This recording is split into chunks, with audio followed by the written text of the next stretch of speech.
To most of us, the COVID-19 pandemic may seem like something shockingly new, but America has been here before. In 1918, when the Spanish flu struck, and more than a century before that, when yellow fever ravaged one of our largest cities.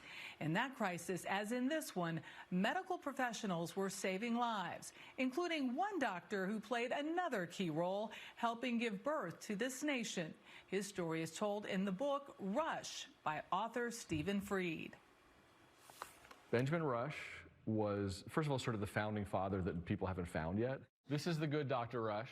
But author Stephen Fried thinks it's high time America did. He had very quietly helped write the proclamation that set off the Boston Tea Party. He had written one of the first major abolition writings. Within 2 years of the Continental Congress coming to Philadelphia, he was in the Continental Congress, and he was signing the Declaration of Independence at the age of 30.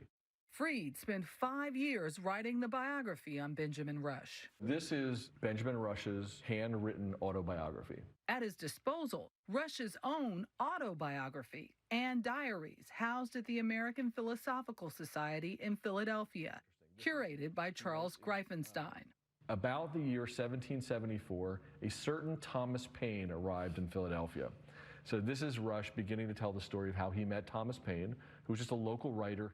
They talked about writing about independence, which Rush considered to be a very dangerous thing, to even write the word independence.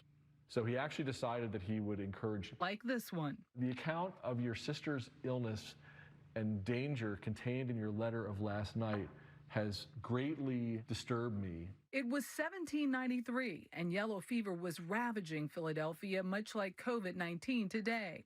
10% of the city's population died in just 3 months. But like our healthcare workers today, while Rush sent his family away to safety, he stayed to treat the sick. Not only are they in the middle of an epidemic, but Rush works from his home, and they are treating all these people in their house. So their house is like a hospital. I mean, the death was just incomprehensible. Just like today's pandemic, the best treatment was unclear, and the disease caused the deepening of political rifts between two founding fathers, with Rush and Alexander Hamilton, a prominent Federalist, on different sides. When Alexander Hamilton said he had yellow fever, Thomas Jefferson said he probably didn't. And then when Hamilton said that he was cured, and he was cured by a doctor different than Rush, and then Hamilton made fun of Rush's treatment. The African Americans who stayed, interestingly, initially they were told by Rush that they were less likely to get the disease because the medical books of the day said that. They learned very quickly that that wasn't true, and they continued to stay because they were there to be of service. Rush's legacy may have been marred because he used medical treatments that are now discredited, like bloodletting, which involved removing a patient's blood to cure ailments. He gets judged as a doctor when, in fact, his main role in life was about being a politician, a philosopher, a writer, and his ideas about medical education are much more important than whether we still use bloodletting. Also important, the company Rush kept. He often dined here at City Tavern with his much more famous co-conspirators under British rule: John Adams, Thomas Jefferson, even George Washington. They were aware that in theory they were committing treason, but they also didn't respect the government anymore. They wanted to have their own government, and they were very brave.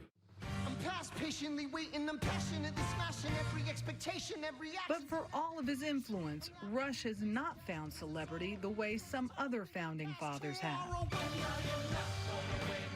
Did Lin-Manuel have written Hamilton? About Rush? About Rush. Absolutely.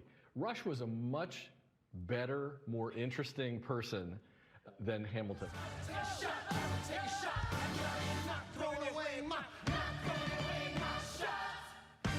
I understand why Lin-Manuel, a New Yorker, was interested in Hamilton, who was the only really significant New Yorker in the Revolution. But if he wants to come back to do Rush, Rush was so much a part of the helping of the founding of the Black church in America that he could do Rush in gospel.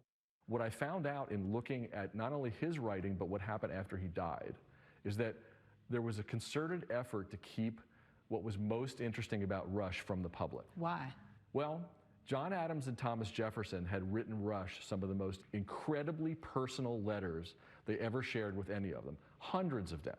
Rush was kind of the founding father who knew too much. His legacy was sort of slowly quashed. But Rush's legacy does thrive here in Philadelphia's Pennsylvania Hospital.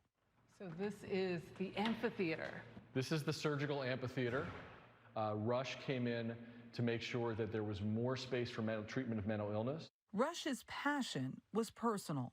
His son John descended into mental illness after killing his best friend in a duel and was treated here for decades. Late in his life, Rush wrote another public letter saying, these are the things we need to do to dramatically improve care for the mentally ill. He brought the fact that John was there into the public, into the newspapers, because he was so intent on advocating for the rights of the mentally ill, for their diagnosis, for their dignity. For Stephen Fried, resurrecting the most significant founding father we've never heard of is more relevant now than ever. There's a reason they use the phrase more perfect union. No one thought it was perfect.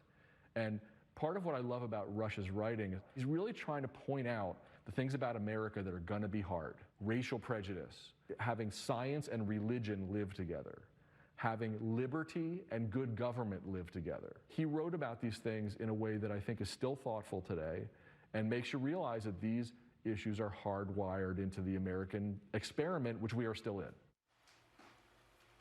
If ever there was a Renaissance man, Benjamin Rush was it. There is so much more about this guy that should be talked about. And you should read the book. I will. Fascinating story, Michelle. And now I want to see Rush on Broadway as well. Right. Really good.